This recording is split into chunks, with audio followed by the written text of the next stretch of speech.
दी banking गुरु channel में आपका स्वागत है।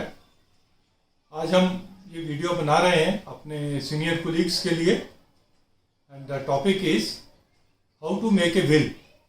हम विल अपनी बनाते समय किन किन चीज़ों का ध्यान रखें। कुछ महीने पहले हमने एक वीडियो बनाया था कि डिसीज्ड केस में बैंक की तरफ से क्या फॉर्मेलिटीज़ रिक्वायर्ड होती हैं, क्या डॉक्यूमेंट्स रिक्वायर्ड होती हैं, ताकि in case of death of one of our relative how we need to dispose of their assets.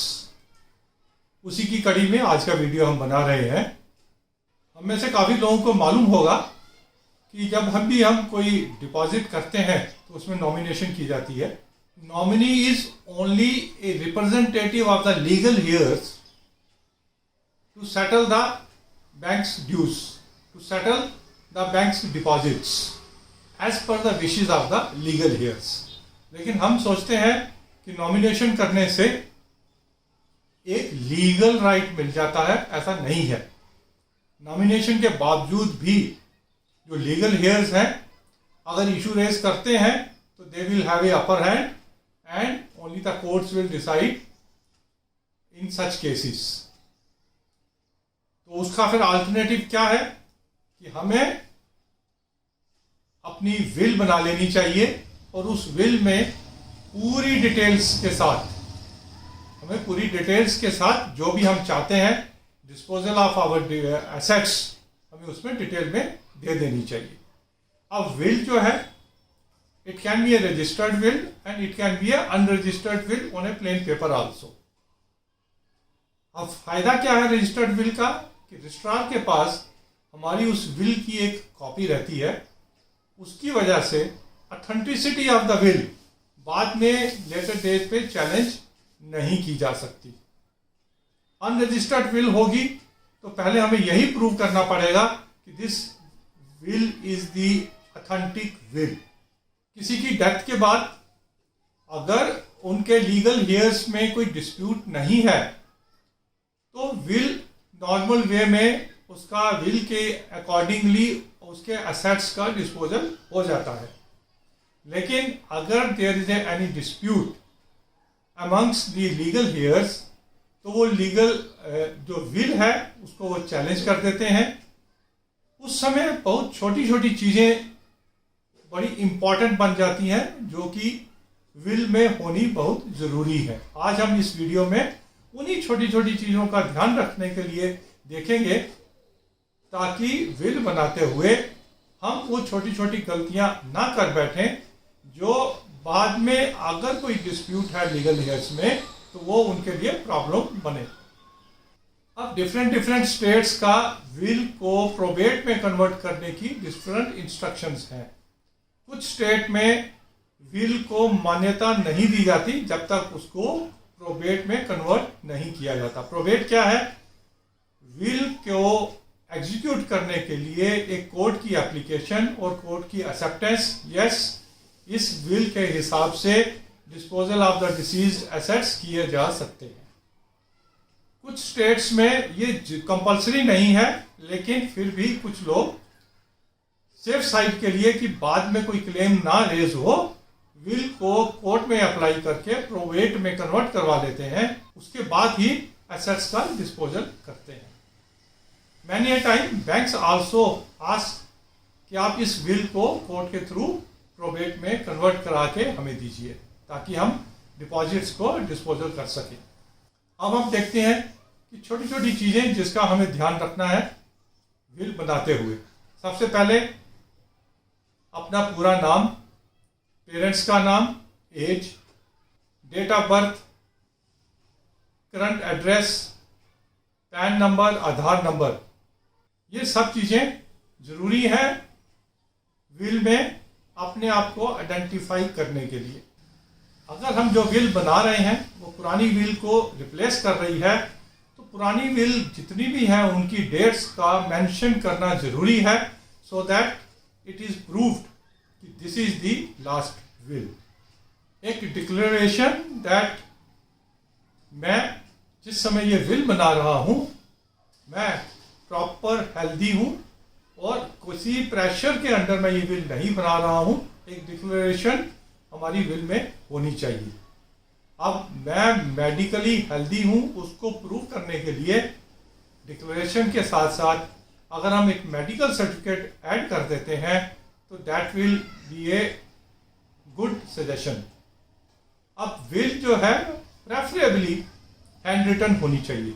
जो विल बना रहा है उसको अपने हैंड राइटिंग में विल को बनाना चाहिए, ताकि बाद में अगर ये विल चैलेंज हो जाती है तो handwriting expert can verify and vote for it कि this is the will which we have prepared. अब विल जिस लैंग्वेज में बनाई जाए वो लैंग्वेज आपको आनी चाहिए। अगर आपको हिंदी आती है तो हिंदी में बनाइए, इंग्लिश आती है तो इंग्लिश में बनाइए। इन केस जो विल बना रहा है उसको वो लैंग्वेज नहीं आती है तो there has to be a third person जो ये सर्टिफाई करे कि विल के कंटेंट्स हमने विल बनाने वाले को एक्सप्लेन कर दिए, और उस थर्ड पर्सन की पूरी डिटेल्स जो हमने ऊपर दी थी, नाम, फादर का नाम, date of birth, PAN number, पूरा डिटेल उसमें आना चाहिए उसको आइडेंटिफाई करने के लिए। डेट विल बनाने के बाद डेट डालना और प्लेस लिखना ना भूलें। डेट की इंपॉर्टेंस इसलिए है कि इस विल की priority, yes this is the last will, वो आपकी ये डेट जो है डिसाइड करेगी। प्लेस इसलिए कि कुछ स्टेट्स के रूल्स एंड रेगुलेशन डिफरेंट हैं, इसलिए place is important so that that state that place rules and regulation apply किए जा सके और उसमें कोई एम्बिग्युइटी ना रहे। आपके सिग्नेचर के साथ 2 विटनेस के सिग्नेचर भी जरूरी हैं। ये विटनेस उस विल के कंटेंट्स में किसी भी तरह से बेनिफिशियरी नहीं होने चाहिए। ये विटनेस अच्छी सोशल स्टैंडिंग के होने चाहिए सो दैट लेटर ऑन अगर ये विल कंटेस्ट होती है तो इन लोगों को कोई इन्फ्लुएंस ना कर सके, पैसे देके या अदरवाइज इन्फ्लुएंस इनको ना कर सके। जनरली हम अपने एडवोकेट को कह देते हैं विल बनाने के लिए, और वो अपनी मर्जी से जो प्रोफेशनल विटनेसेस होती हैं जो हमेशा विटनेस का ही काम करते हैं उनसे साइन करवा के हमें दे देता है। Later on this practice can prove fatal for us, क्योंकि जो लोग हम जिनको जानते भी नहीं वो लेटर ऑन किसी भी तरह की स्टेटमेंट दे सकते हैं। अपने एसेट्स की, डिपॉजिट्स एंड आपकी प्रॉपर्टीज की पूरी डिटेल जितनी आप दे सकते हो, maximum detail individually, deposit wise, property wise आपकी विल का पार्ट होनी चाहिए। कई बार जो लीगल हेयर्स हमारे हो सकते हैं हम उनमें से कुछ को इस विल का बेनिफिशियरी नहीं बनाते। अगर हम ऐसा कर रहे हैं तो हमें स्पेसिफिकली उस विल में लिखना चाहिए कि यस इसको मैं अपनी प्रॉपर्टी का, अपने डिपॉजिट्स का बेनिफिशियरी नहीं बना रहा हूं। एक इम्प्लाइड नहीं, एक स्पेसिफिक रिटन स्टेटमेंट होनी चाहिए इस बारे में।